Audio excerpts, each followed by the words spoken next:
তোমার সাথে আমি কোনো সম্পর্ক রাখতে পারবো অনেক ভালো বলছি তোকে যদি বিয়ে করতে না দাও আমি সুইসাইড করবো কিছু না আছে কথা কবে বুঝে না তুই ভালো আছোস সকাল তুমি জানো তো সরি বিয়ে করতে চাইনি তুমি চলো আমার সাথে চল তোকে যেতে বলছি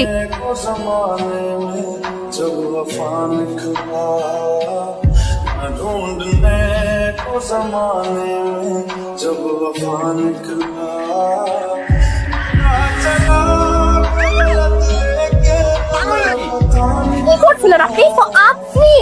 কই আপনার গর্ধ বন্ধুগুলা কোথায় আজকে কি বলতে আরে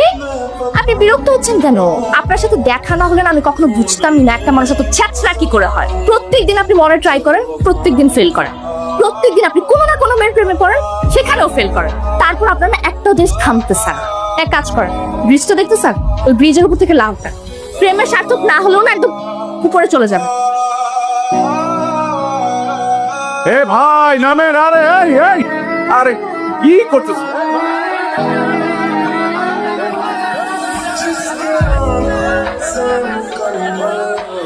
দানা ভাই কেউ ওনাকে থামায়েন না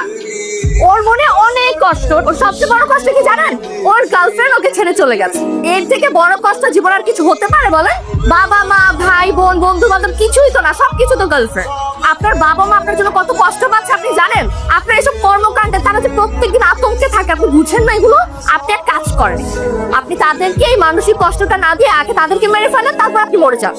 হ্যাঁ ঠিকই বলছি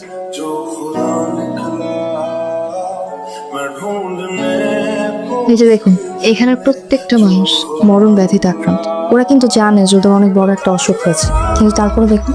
ওদের মধ্যে বেঁচে থাকার কি তীব্র ইচ্ছে প্রিয়জনদের সাথে কটা দিন বেশি থাকার আকাঙ্ক্ষা ওদের মধ্যে দেখুন ওরা প্রত্যেকদিন যে কষ্টটা সহ্য করে তার থেকে মরে যাওয়াটা অনেক সহজ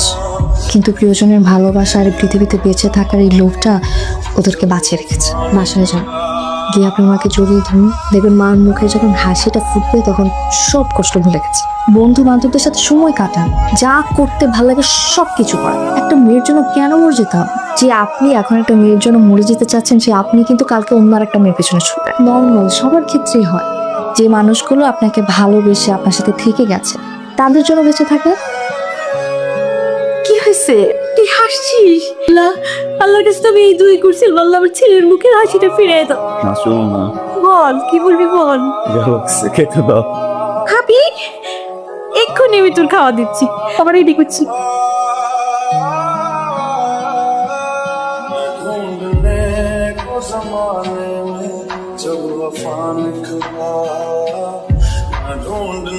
সেটা